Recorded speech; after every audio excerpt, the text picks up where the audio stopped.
التسلل، واختار انه يلعب بلاعبين متقدمين ناحيه الامام. راح ميسي، دخل ميسي، وصل ميسي، هايله منه ميسي، يبحث عن المراوغه، زوج لاعبين امامه، هايله وصلها من هناك، اللعبه ممتازه، وصلت لي ولولو، راي تسلل، جول جول جول جول اول لليو ميسي. الحكم المساعد لم يرفع الرايه، يعني ان ميسي لم يكن في وضع التسلل، واول اهداف المباراه هو سابع اهداف ليو. شوف اللعبه، اي اعتقد بان النيجيري، شوف الاعاده مره ثانيه، اي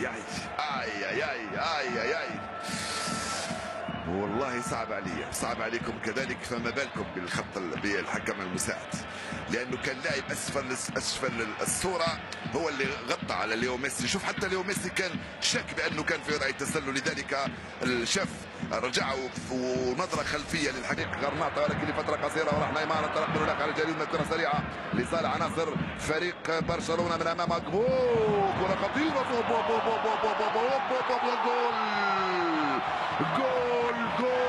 جول من اروع ما يكون. اللمسان الثلاثي، 3 لمسات 3 كرات، وهدف ثاني لليو ميسي مع فريق برشلونه. الاولى من نيمار في اتجاه سواريز، ومن سواريز في اتجاه ميسي. هدف ثاني لفريق برشلونه، هو هدف 37 بالنسبه لهذا الثلاثي، هو هدف اخر من صنع هذا الثلاثي. 3 لعبات، 3 كرات، 3 تمريرات، 3 لمسات ساحره. جول لبرشلونه هو الثاني. ميسي ميسي ميسي، هكذا الجماهير تهتف. ربع ساعه لعب، 3-0. نيمار لسواريز من دون ان ينتظر القط، حطها للقط الاخر، والجول الثاني لبرشلونه في الربع ساعه الاول من عمر المباراه. ممتعه اللعبه وممتعه الهدف، اللعبه افضل من الهدف، يعني الهدف عادي، ولكن حتى الشيء العادي ممتع بالنسبه لفريق برشلونه، لانه الكره بعيده تماما، ولكن ميسي حطها في الشباك، لان قصر قامته ومهاراته وفنياته وسرعته وبراعته تخليه في كرات مثل هذه يلحقها. ممكن لاعب اخر قد لا يلحق كره مثل هذه، او يضربها في القائم او في الحارس او في الشباك الصغيره. لويس انريكي لنيمار، نيمار يرجع للخلف، مضطر فيرمايلن، سيرجي روبرتو، هايله الكره، راح نيمار، كره ممتازه، نيمار، بابا جول.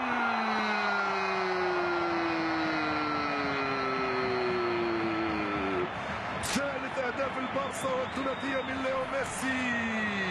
لعبه ممتازه، هل شاهدتم ماذا فعل اردا توران؟ خلى الكره تمر في اتجاه نيمار، نيمار توغل، سدد في القائم، وميسي حاضر واجد.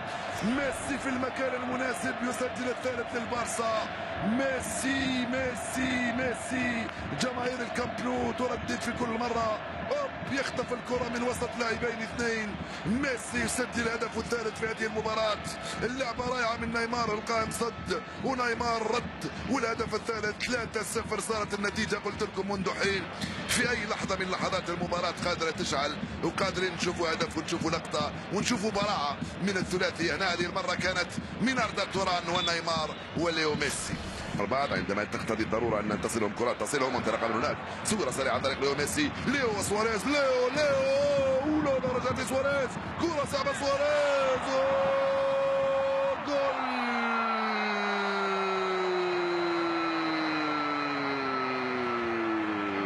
نيمار يلتحق بسواريز ويسجل هدفه ال15.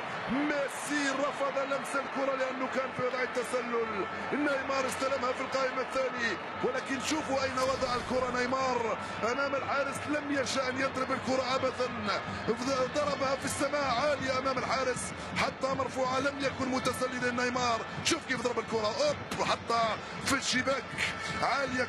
كرة ميسي، انطلق، مررها لسواريز، سواريز يرجع مرة ثانية، حب يرجعها لميسي بذكاء كبير، خلى الكرة مرت ونيمار يلتحق بسواريز. 15 هدفا لكل لاعب، 39 هدف للثلاثي، 9 أهداف لليو ميسي. ضريبة صارت غالية، 4-0 صارت النتيجة الآن لصالح برشلونة أمام غرناطة. ما زال الدور على سواريز.